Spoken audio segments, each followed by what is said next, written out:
Un cordial saludo a los amigos y amigas de siempre. Los problemas nacionales se agudizan permanentemente y a veces a pasos agigantados. Esto, sin embargo, no es únicamente local, sino que tiene dimensión planetaria. Y tampoco es causa de este gobierno. Ha sido causa común de todos los gobiernos de turno.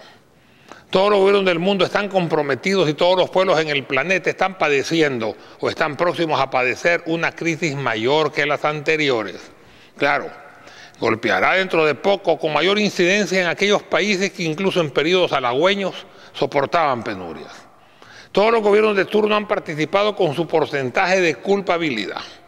El problema para el análisis pesimista de la situación actual, de que muchos sienten que estamos peor que antes, es al igual que la deuda externa acumulativa. Todo gobierno tiene una deuda externa mayor que la anterior porque los nuevos empréstitos se suman a los históricos. También los problemas son acumulativos, sumándose los nuevos a la suma de los problemas anteriores. De esa forma, en el próximo gobierno, sea el que sea, se sumarán los nuevos problemas y la resultante siempre será mayor. De esta forma no debe verse únicamente cómo estamos, sino cómo estuviéramos si la alternativa política estuviera gobernando ahora. Ahí está la explicación de las encuestas, del por qué la mayoría siente que no estamos bien y al mismo tiempo el presidente Mauricio Funes tiene una alta popularidad.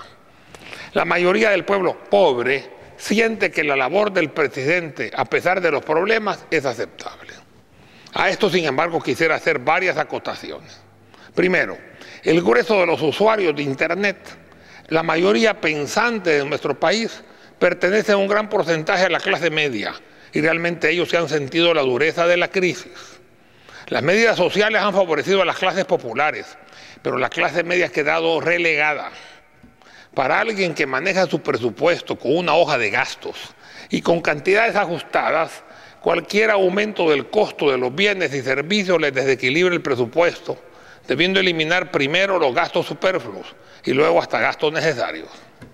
Un aumento al gas licuado, por ejemplo, no subsidiado para ellos, representa, por ejemplo, la eliminación de la salida mensual familiar de desahogo o anular la comida informal familiar en un restaurante de comida rápida. Esto puede parecer secundario, pero aumentos de otros insumos representa también vérselas con gastos indispensables no cubiertos. Es por eso que el presidente Funes, a pesar de su popularidad nacional, no es muy aplaudido en las redes sociales. Definitivamente se debería, y esto a manera de ejemplo, o de consejo más bien, tomar medidas correctivas. En los 22 meses que quedan al gobierno, el ajuste fiscal no debe recaer sobre la clase media. Ningún nuevo cargo tiene que hacerse sobre ella y debería también tratar de buscarse medidas de alivio que compensen las medidas anteriores. Las metas exigidas por el FMI pueden cumplirse sin seguir sus recomendaciones puntuales. Lamentablemente, muchos profesionales siguen al pie de la letra las recetas internacionales sin percatarse que estas no son nunca realizadas dentro de las condiciones específicas de nuestro país, que incluso para hacerlas ni siquiera toman en cuenta nuestra existencia. Para esto no se necesita conocimientos teóricos ni títulos universitarios, sino que una gran dosis de agudeza política. 2. Se me puede decir que hay que sacar los recursos de algún lado. Claro, hay suficientes exenciones, exoneraciones de subsidios para la clase pudiente por valor, oígase bien, de miles de millones de dólares, de los que se puede obtener un pequeño ajuste sin dañar el patrimonio de nadie, sino un poco de la riqueza superflua. Que el gran capital se molestará y que los medios los desprestigiarán, y no ya lo están haciendo. Y lo seguirán haciendo aunque el gobierno les duplicara los subsidios. La crítica destructiva y exagerada de los grupos de poder contra el actual gobierno no es fundamentalmente económica, sino que política. Y esta no cederá hasta que retomen el poder. Y todavía un poco después de eso. Como la hipérbole en matemáticas que no se detiene ni siquiera al llegar al final. Después de la toma del poder, si lo logran, seguirán criticando. Cuenten con ello y lo harán con mayor fuerza. en esta ocasión como un caso de venganza política, incluyendo en ello actos históricos pendientes de pasar la factura. Así que hay que actuar de acuerdo a la verdad y a los principios sin preocuparse quién se enoje por ello. Los que tenemos más debemos de pagar más. Y esto no lo dijo Chávez ni Castro, lo dijo Warren Buffett, uno de los hombres más ricos del planeta.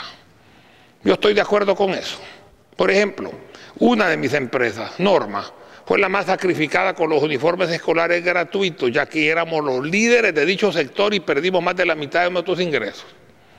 A pesar de ello, nosotros aplaudimos al gobierno por esta medida siempre y cuando se cumplieran dos prerequisitos: se distribuyeran en alumnos de escasos recursos y se favorecieran a los micros y pequeñas empresas. Por eso también Norma no participó compitiendo con las MIPES en la elaboración de uniformes. Sin embargo, esa es una de las medidas más criticadas por la cúpula empresarial y los editoriales de los grandes periódicos. Como otro ejemplo, el ahorro al quitar el subsidio al gas licuado, una medida antipopular, con tanta burocracia y gastos para su control, hubiera podido lograrse con solo controlar el contrabando del gas subsidiado a los países vecinos. Sin embargo, los que piden austeridad fiscal generalmente solicitan que les mantengan los subsidios o incluso que se los incrementen. 3. Con una propaganda hábilmente dirigida por los medios, los tanques de pensamiento y un porcentaje de la sociedad civil consecuente, es fácil echarle la culpa al gobierno de turno de todos los males acumulados en el pasado, sumándole a sus errores todas las culpas anteriores. Esto pasó en España y la derecha retomó el poder. Sin embargo, a los pocos meses se vio la realidad. El recorte hasta ahora, y falta, de más de 167 subsidios populares y contando. España quiere normalizar su deuda a expensas del pueblo trabajador y no solo manteniéndolos, sino que incrementando los subsidios a las grandes empresas, incluyendo el rescate millonario de los bancos. La subida del IVA fue también casi inmediata. Eso le pasa a los pueblos por no tener memoria histórica. 4. La batalla mediática le está perdiendo el gobierno porque el gabinete no se pronuncia. Y a veces cuando lo hace no convence, ni explica, más bien confunde, salvo unas cuantas excepciones. Y resumiéndolo en pocas palabras, lo que hablan son tartamudos y los que no lo hacen simplemente mudos. En eso el presidente, que habla bien, está prácticamente solo. Echarle la culpa a un gobierno de todos los males es tan incorrecto como que el gobierno le eche toda la culpa al entorno internacional. La exactitud del análisis puede explicarse por la ciencia física a través de lo que se llama la onda probabilística. Cada situación, cada problema específico nacional tiene un componente dual, donde una parte tiene un componente local y la otra parte lo compone la incidencia internacional, los cuales varían en porcentajes de acuerdo a cada caso particular. Dicho en términos menos científicos, pero igualmente serios, los problemas que padecen las naciones se desarrollan en parte por la importación de los mismos problemas: crisis del dólar, crisis del euro, encarecimiento de las materias primas, escasez y alto precio de los alimentos, petróleo elevado, cambio climático, etcétera, pero se agravan si no se sobrellevan con eficiencia por las políticas locales o por los políticos de turno. En tiempos de abundancia se pueden hacer mal las cosas y no sufrir las consecuencias. El superávit normal nos da el colchón para soportar las caídas e incluso no sentirlas. Una crisis en ciernes elimina el colchón y tan solo deja los alambres. Una caída es así, catastrófica y más aún dolorosa. Somos un país pequeño, endeudado, deforestado y totalmente emproblemado.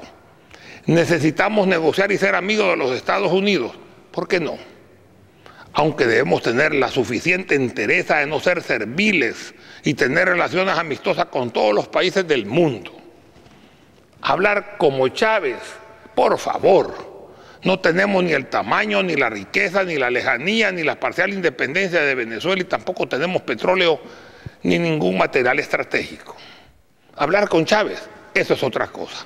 Y tenemos que negociar con él. No debemos olvidar que en este momento de grandes cambios mundiales y crisis galopantes, lo que está en juego es nuestra viabilidad en el concierto de las naciones, esto es, nuestra propia existencia.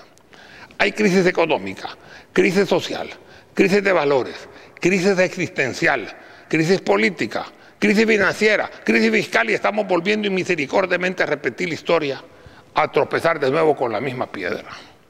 Muchos están buscando la quiebra del gobierno para luego tomarlo aunque sea en pedazos. A ellos no les importa que el pueblo sufra, no debemos permitirlo. ¿Que hay errores en el gobierno? Claro que los hay. Tenemos que señalarlos con crítica constructiva presentando soluciones. Si el cambio no ha llegado en la magnitud deseada, tiene que compararse con la alternativa. ¿Qué gobierno tuviéramos ahora? No hay tampoco por qué desesperarse y aunque el pueblo desea soluciones inmediatas para todo, esto no existe y deberán encontrarse poco a poco. Para los que pretenden desestabilizar o dividir, recuerden el 2014 o incluso el 2019, ya como lo dijo James Thompson, toda la fuerza del gobierno representativo está en la magia de las elecciones. Mejor prepárese para ellas. Mientras tanto, luchemos todos juntos por el bien común, sin partidarismos extremos, ni enfrentamientos estériles, ni fanatismos destructivos. Por otro lado, nuevamente se cierne sobre nosotros una crisis alimentaria estacional, no solo con los granos básicos, que aumentarán paulatinamente de precios. La escalada actual es tan solo el principio.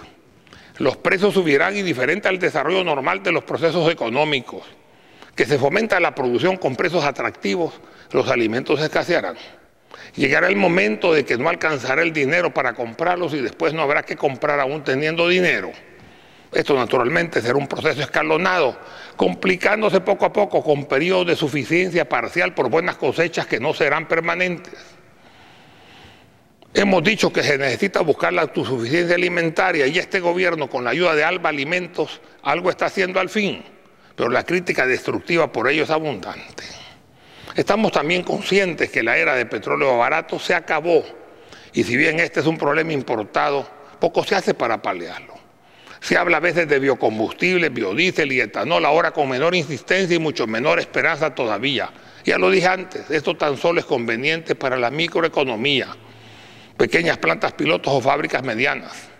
Además no tenemos grandes extensiones de tierra. Somos tremendamente deficitarios en producción de alimentos, nuestra agua escasea y los combustibles no abaratarán los precios ni ayudarán a la ecología. Además, complican la crisis alimentaria. Los consejos de negociar eficientemente con las transnacionales como parcial solución al problema han sido totalmente ignorados por todos los gobiernos. Y lo mismo sucede cuando somos totalmente sumisos a los dictados internacionales. Carecemos de originalidad y autoestima y no sabemos negociar con los grandes, ni totear a los medianos, ni a los pequeños, llámese países, organismos internacionales o transnacionales, o incluso el gran capital local.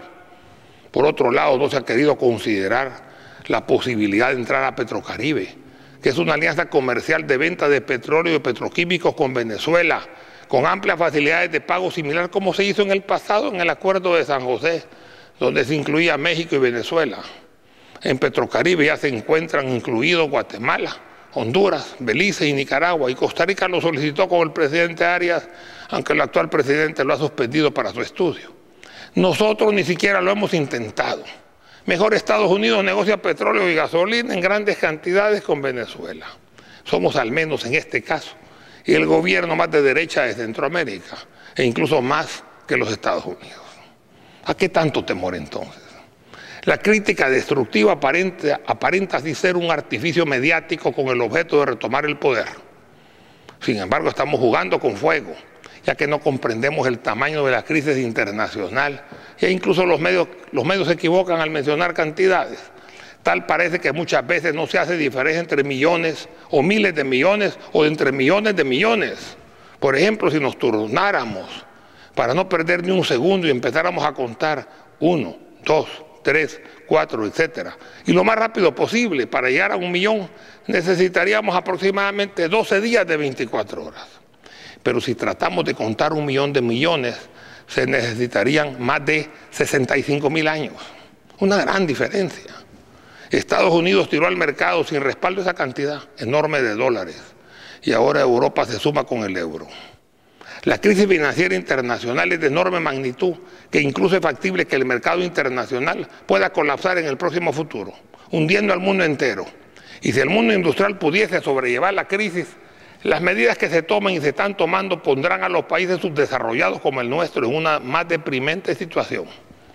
Cuando se combinen en nuestros países pequeños las negatividades de escasez de dinero, inflación y recesión, y el mundo haya una superabundancia de monedas sin respaldo, y nosotros aún más que no tenemos monedas, que dolarizamos nuestra economía y que fallamos al bimonetarismo aprobado y que estamos siguiendo dócilmente los vaivenes y enormes problemas de los Estados Unidos y el dólar, aunque Estados Unidos puede imprimir su propia moneda, nosotros peor aún, ni siquiera podemos acuñar nuestra moneda fraccionaria. Seguimos enfrascados señalando y discutiendo la defensa de la democracia, y los problemas que se avecinan ni los consideramos, ni mucho menos nos preparamos previamente para soportar el impacto. No prevenimos nunca, y por lo tanto siempre tenemos que lamentar, y solo actuamos o intentamos actuar hasta que el problema convertido en tragedia lo tenemos encima. El problema se agudizará enormemente en los años subsiguientes, aún más si la forma tradicional de pensar y actuar continúa aplicándose a la hora de gobernar y la táctica política se vuelve política de Estado. Esto es así, esto ha sido así permanentemente, pero no podrá hacerlo en el futuro, o al menos no debería hacerlo, gane quien gane, porque nuestro país ya no tendrá ningún margen de maniobra. Muchas gracias.